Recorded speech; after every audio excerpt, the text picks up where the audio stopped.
nuit, au milieu de nos ténèbres, que ta lumière brille, sur la terre comme dans le ciel, lorsque ta voix retentit, toute l'obscurité s'enfuit, que ta lumière brille.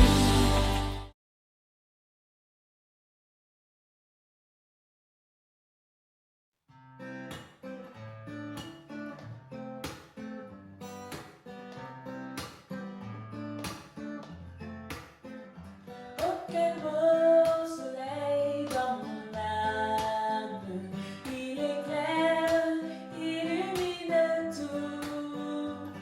Dans ses rayons, mon cœur s'enflamme et je vais chantant partout.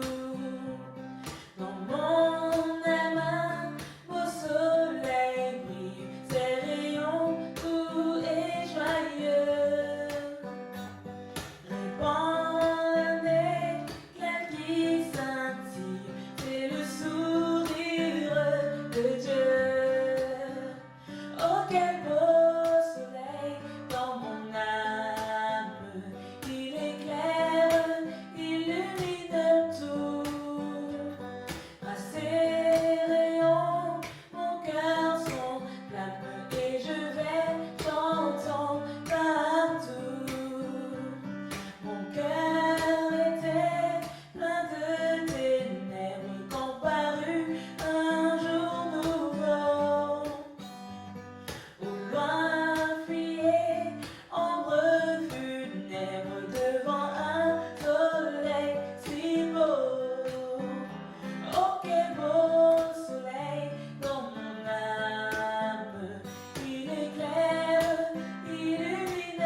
suis pardonné.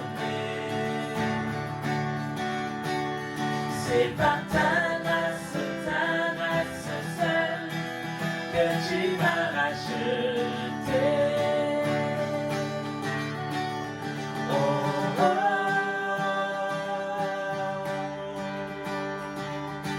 Merci pour la croix, ton amour pour moi. Oh, oh, oh. Ta grâce ne faillit pas.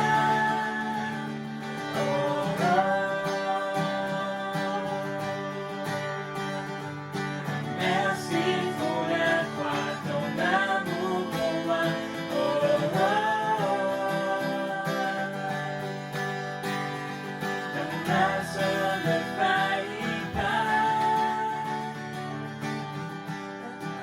Ta grâce justifie, ta grâce m'affranchit, ta grâce purifie, ta grâce m'offre la vie, ta grâce m'a sauvé, ta grâce a pardonné, ta grâce m'a comblé, ta grâce m'a libéré, ta grâce justifie, ta grâce m'affranchit, ta grâce purifie, ta grâce m'offre la vie, ta grâce m'a sauvé, ta grâce a pardonné, ta grâce m'a comblé, ta grâce m'a libéré, ta grâce justifie, ta grâce m'affranchit, ta grâce purifie, ta grâce m'offre la vie, ta grâce m'a comblé, ta grâce a pardonné, ta grâce m'a sauvé,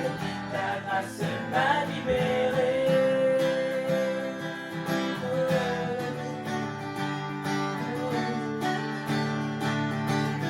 Ta grâce m'a libéré.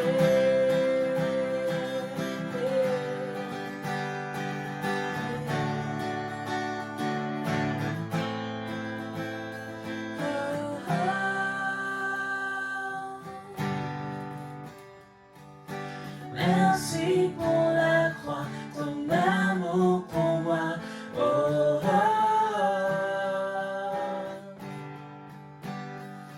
Ta grâce ne faillit pas. Amen.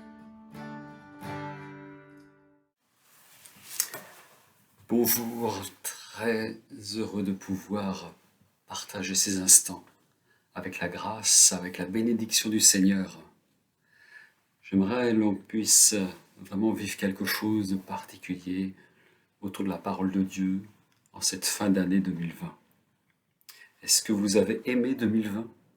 Est-ce que cette année a été belle pour vous? Peut-être que, comme Gédéon, qui est un personnage de la Bible que l'on retrouve dans le livre des Juges, vous pouvez vous poser une question, pourquoi ces choses sont-elles arrivées si Dieu est avec nous? Si Dieu est avec nous. J'aimerais quand même si l'ambiance est un peu particulière, où certains sont encore confinés, sont séparés de leur famille, séparés de leurs proches, de ceux qu'ils aiment. Si certains sont là avec des difficultés toutes particulières, j'aimerais que l'on puisse se rappeler que dans cette année, il y a eu aussi des grâces, il y a eu des bénédictions. Peut-être même que certains se sont mariés dans cette année, même si pour d'autres, il y a eu des reports du mariage, parce que les conditions d'invitation étaient particulières. Peut-être même qu'il y a eu des heureux événements, des naissances dans vos maisons, dans les maisons de ceux qui sont à côté. Peut-être qu'il y a certains qui ont eu cette joie de pouvoir vivre quelque chose de particulier, c'est-à-dire de donner leur vie au Seigneur afin d'être réconciliés avec Dieu, afin de pouvoir être acheminés avec Dieu jour après jour. Peut-être même certains ont été baptisés dans le Saint-Esprit dans cette année, ont été vraiment guéris de quelque chose de particulier. Ceci dit, nous ne sommes pas indifférents à tous ceux qui souffrent et nous voulons prier et apporter toute notre compassion, toute notre affection à ceux qui passent par des moments particuliers. Peut-être même certains sont dans la solitude aujourd'hui et je ne suis pas insensible à ce qui se vit au niveau sanitaire et les conséquences qui en découlent aujourd'hui. Quand on sait qu'à l'heure où je vous parle, il y a plus d'1,7 million personnes qui sont décédées du Covid dans le monde et plus de 60 000 en France, on ne peut pas rester indifférent sachant qu'il y a aussi des dommages collatéraux. Cette année, elle a été dramatique dans des différents domaines, avec des famines, avec, je pense aussi, ce génocide qui a eu lieu au Karabakh, et cette pauvreté mondiale, pauvreté en France même, qui s'accentue, qui s'accélère. Mais je dois dire que, même si toutes ces choses sont terribles, il y a quelque chose qu'il faut réaliser, c'est que Dieu est là. On peut faire un constat comme Gédéon l'a fait. Et je vous inviterai en cela à faire une lecture dans le livre des Juges au chapitre 6. Juges chapitre 6. Et nous lirons à partir du verset 12. Verset 12. Il est écrit: L'ange de l'Éternel lui apparut et lui dit: L'Éternel est avec toi, vaillant héros. Gédéon lui dit: Ah, mon Seigneur, si l'Éternel est avec nous, pourquoi toutes ces choses nous sont-elles arrivées? Et où sont tous ces prodiges que nos pères nous racontent quand ils disent: L'Éternel ne nous a-t-il pas fait monter hors d'Égypte? Maintenant, l'Éternel nous abandonne et il nous livre entre les mains de Madian. L'Éternel se tourna vers lui et dit: Va avec cette force que tu as et délivre Israël de la main de Madian. N'est-ce pas moi qui t'envoie? Gédéon lui dit: Ah, mon Seigneur, avec quoi délivrerai-je Israël? Voici, ma famille est la plus pauvre en Manassé, je suis le plus petit dans la maison de mon père. L'Éternel lui dit: Mais je serai avec toi, et tu battras Madian comme un seul homme. Gédéon lui dit: Si j'ai trouvé grâce à tes yeux, donne-moi un signe pour montrer que c'est toi qui me parles. Ne t'éloigne point d'ici, jusqu'à ce que je revienne auprès de toi, que j'apporte mon offrande et que je la dépose devant toi. Et l'Éternel dit: Je resterai jusqu'à ce que tu reviennes. Amen. Dieu dit: Je resterai. Et pourtant, Gédéon disait: Mais si l'Éternel est avec nous, et l'on peut être avec des doutes quant à notre présent, quant à notre existence et quant à notre avenir. Je crois que on peut se poser beaucoup de questions. On peut se poser beaucoup de pourquoi. Et les choses arrivent des fois comme des vagues de malheur, des vagues dramatiques. On pense être tranquille. Je pense à ces touristes et ces populations qui, il y a 16 ans de cela, c'était au moment de Noël, comme en ce moment. Certains étaient partis au soleil, ils étaient partis sur des belles plages en Asie, du côté de l'Indonésie. Et puis est arrivé un tremblement de terre. Un tremblement de terre qui a été suivi d'un tsunami. C'était en 2004.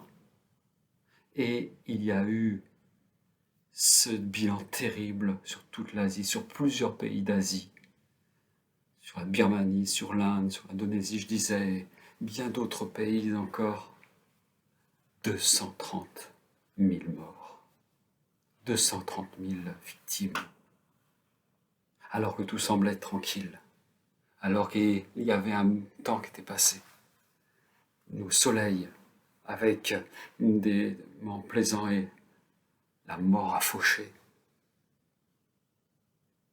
Israël, nous le lisions dans ce passage de Juge, Israël s'est retrouvé dans une mauvaise situation.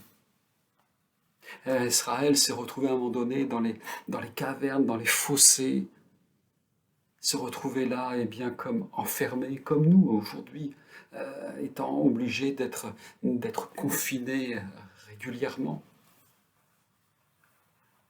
Je crois que le Seigneur veut nous faire grâce, veut nous amener à pouvoir vivre quelque chose d'extraordinaire. Bien sûr, il y a souvent une récolte de ce que l'on peut faire. Il y a les conséquences. La Bible nous dit qu'on récolte ce que l'on sème.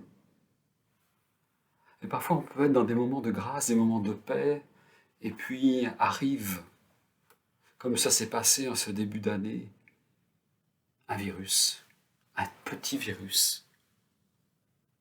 Et je crois que dans nos villes, il y a parfois des petites choses qui peuvent amener de grands malheurs.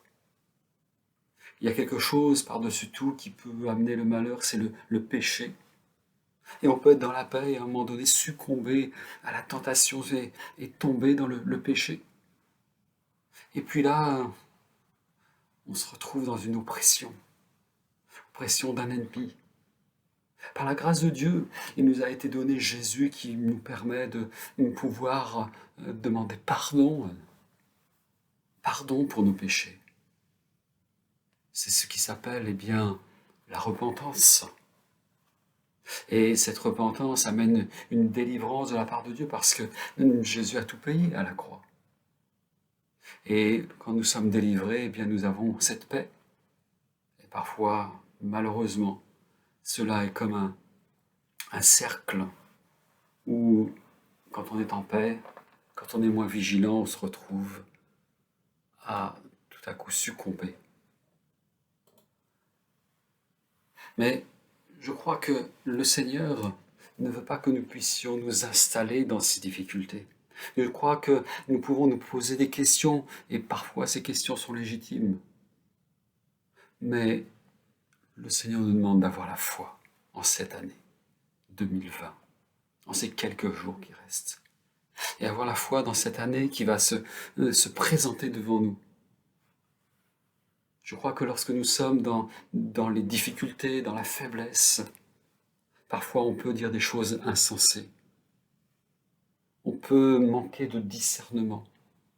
On peut manquer, pardonnez-moi, mais soyons honnêtes, d'intelligence, de sagesse. Si Dieu est avec nous, pourquoi ces choses sont-elles arrivées ? Oui, ça peut paraître logique, ça peut paraître tout à fait aller de soi. Si Dieu est là, Dieu est tout-puissant, Dieu est sage, Dieu n'est-il pas notre Père ? Mais quand on connaît la sagesse, quand on connaît la sainteté, lorsque l'on connaît la toute-puissance du Seigneur, lorsque l'on connaît le Christ, nous voyons que les choses ne se passent pas tout à fait comme cela. Je crois que le Seigneur nous a donné cette grâce, ce pouvoir de devenir enfant de Dieu, et cela ne nous vient pas de nos propres forces, de notre propre volonté. Cela ne vient pas de sacrifices d'animaux ou de tout autre acte liturgique, mais cela vient de la volonté, de la grâce et du secours de Dieu. Et vraiment, je crois que nous avons un Dieu qui est sage, Dieu qui sait nous secourir au moment opportun. Il y a plein de questions que je me pose. sur la vie, sur l'existence, sur tout ce qui a pu se passer au cours de ma vie. Des choses auxquelles je n'ai pas encore de réponse. Mais je fais confiance en Dieu. Et je vous invite aussi à faire confiance à Dieu. Je crois que si il y a des choses qui sont désagréables, qui sont terribles, qui sont pénibles par moments, le Seigneur est au contrôle. Le Seigneur fait grâce. Nous pouvons demander pourquoi au Seigneur. J'aimerais poser une question. Est-ce que Dieu ne te demande pas, ne me demande pas parfois, mais pourquoi? Pourquoi est-ce que tu fais ça? Pourquoi est-ce que tu doutes? Justement, un texte intéressant à ce propos est dans l'évangile de Matthieu au chapitre 14. Et cela est un peu interpellant par les circonstances par rapport à ce qui va se passer. On va le lire, ça sera très bien comme ça. Matthieu chapitre 14, verset 22. Aussitôt après, Jésus obligea les disciples à monter dans la barque et à passer avant lui de l'autre côté, pendant qu'il renverrait la foule. Quand il l'eut renvoyé, il monta sur la montagne pour prier à l'écart. Et comme le soir était venu, il était là seul. La barque, déjà au milieu de la mer, était battue par les flots, car le vent était contraire. À la 4e veille de la nuit, c'est-à-dire vers 3 heures du matin, Jésus alla vers eux marchant sur la mer. Étonnant, non? Quand les disciples le virent marcher sur la mer, ils furent troublés et dirent « C'est un fantôme !» Et dans leur frayeur, ils poussèrent des cris. Jésus leur dit aussitôt « Rassurez-vous, c'est moi, n'ayez pas peur. » Pierre lui répondit « Seigneur, si c'est toi, ordonne que j'aille vers toi sur les eaux. » Et il dit « Viens. » Pierre sortit de la barque et marcha sur les eaux pour aller vers Jésus. Mais voyant que le vent était fort, il eut peur. Et comme il commençait à enfoncer, il s'écria « Seigneur, sauve-moi !» Aussitôt, Jésus étendit la main, le saisit et dit « Homme de peu de foi, pourquoi as-tu douté ?» Et ils montèrent dans la barque et le vent cessa. Ceux qui étaient dans la barque vinrent adorer Jésus et dire « Tu es véritablement le Fils de Dieu. Amen. » Homme de peu de foi, pourquoi as-tu douté? Femme de peu de foi, pourquoi as-tu douté? Jeune homme, jeune fille, enfant, pourquoi as-tu douté? Pourquoi doutes-tu en ce moment? Est-ce que nous ne sommes pas parfois dans les tempêtes de la vie? Est-ce que nous ne sommes pas parfois dans des circonstances qui sont plus que désagréables? Mais je dois dire, affirmer, que Jésus est plus près que nous ne le pensons. Jésus est plus près que tu ne le penses. Nous avons besoin parfois d'être rassurés. Gédéon a eu besoin de paroles, même de signes pour accepter la puissance de Dieu. Mais je crois que Dieu, dans sa grâce, nous permet d'être rétablis, d'être encouragés par lui. Rassurez-vous, c'est moi, n'ayez pas peur, dit Jésus. Le Seigneur est celui qui parle, qui nous dit de ne pas craindre, même de donner des encouragements, vaillants héros. Et l'on voit que Jésus appelle Pierre, il dit « Viens ». Et quelques instants après, Pierre a entendu la parole, Pierre est venu, et Pierre va douter, et il va sombrer. Le Seigneur ne veut pas que tu sombres. Le Seigneur ne veut pas que cette année qui va s'approcher, qui va venir dans quelque temps, puisse une année de défaite. Pourquoi? Pourquoi doutes-tu? Pourquoi le Seigneur te demande de pouvoir venir à lui?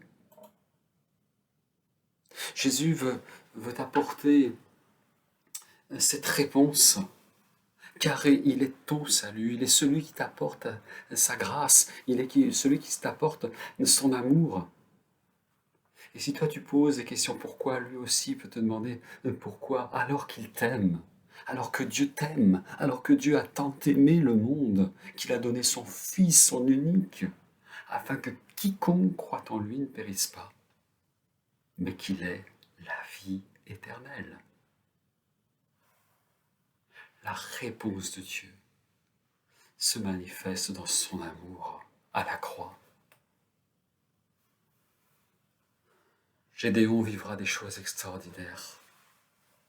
Gédéon vivra aussi ces moments de victoire où avec quelques hommes, quelques 300 hommes, il va de manière totalement incroyable battre les ennemis qui étaient là devant lui. Pierre va être cet instrument pour apporter le salut aux hommes, et non seulement aux juifs, mais aussi aux non-juifs. Il va être ce roc, ce rocher, pour convaincre les cœurs.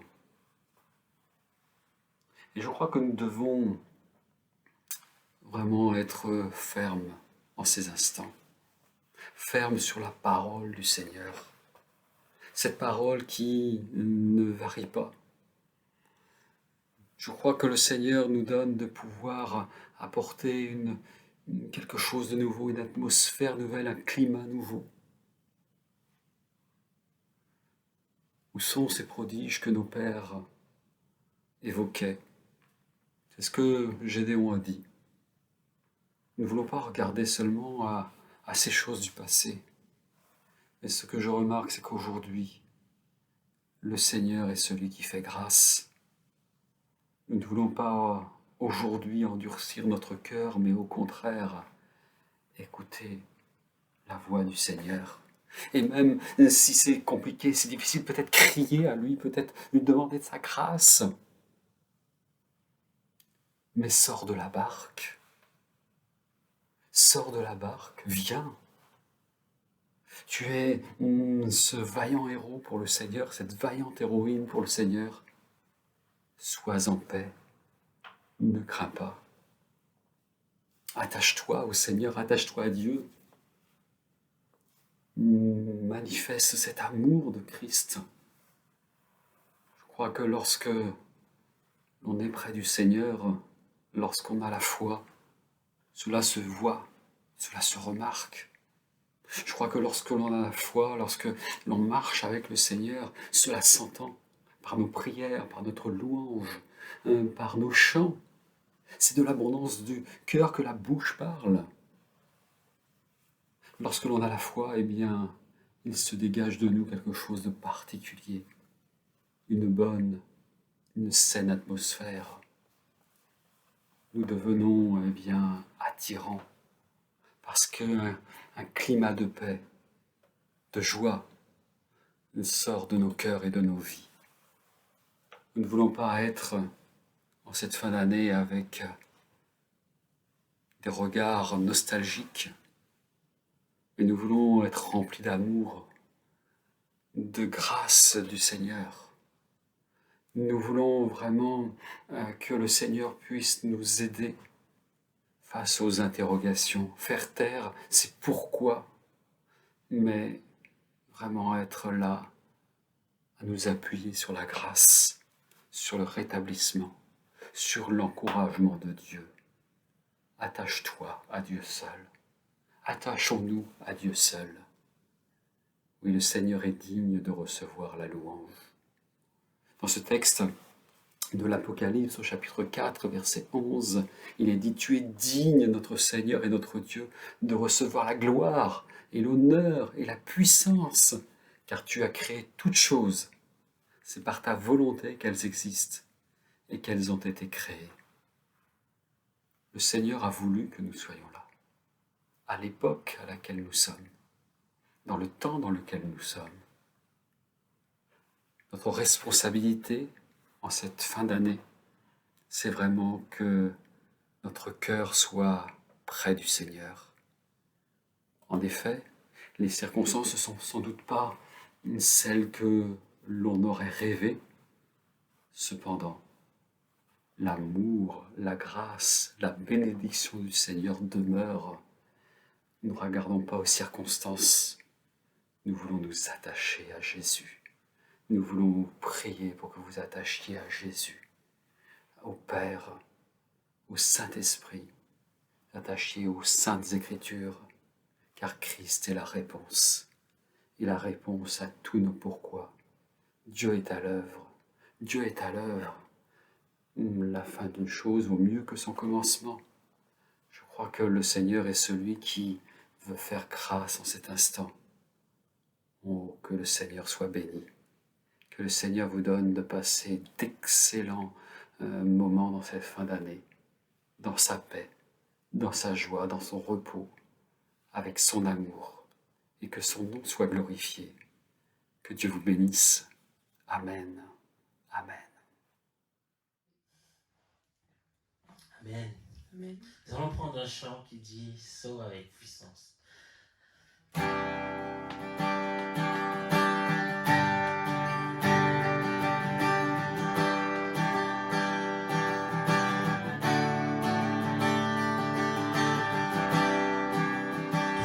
Besoin d'être aimé, d'un amour sans limite, que ta grâce coule en moi.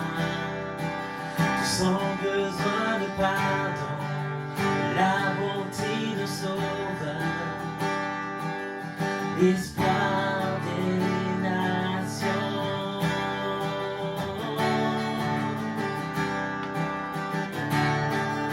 Sauveur, il dépasse les montagnes.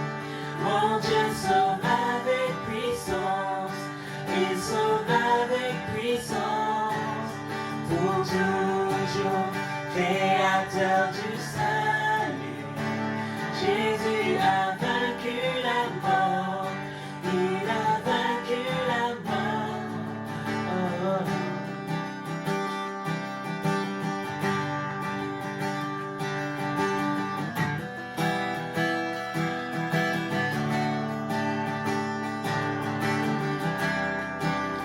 Prends-moi tel que je suis, mes peurs et mes échecs. Viens remplir ma vie. Je donne ma vie pour te suivre dans tout ce que je crois. Et je me soumets.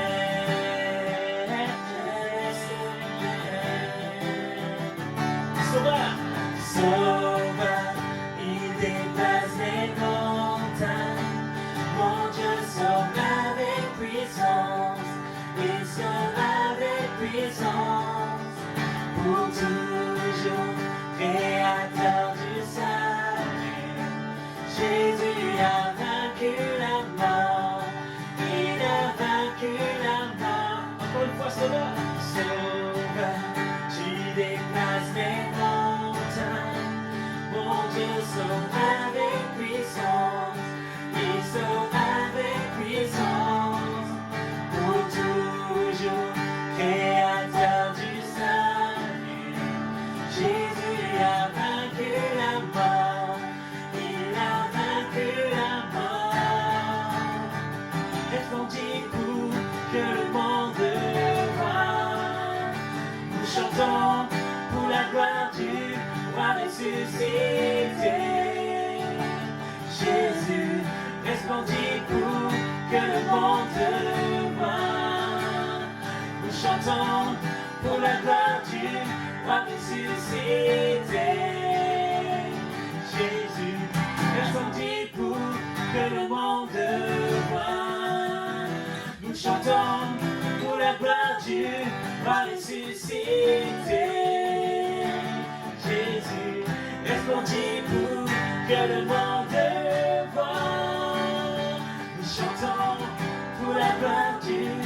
a ressuscité.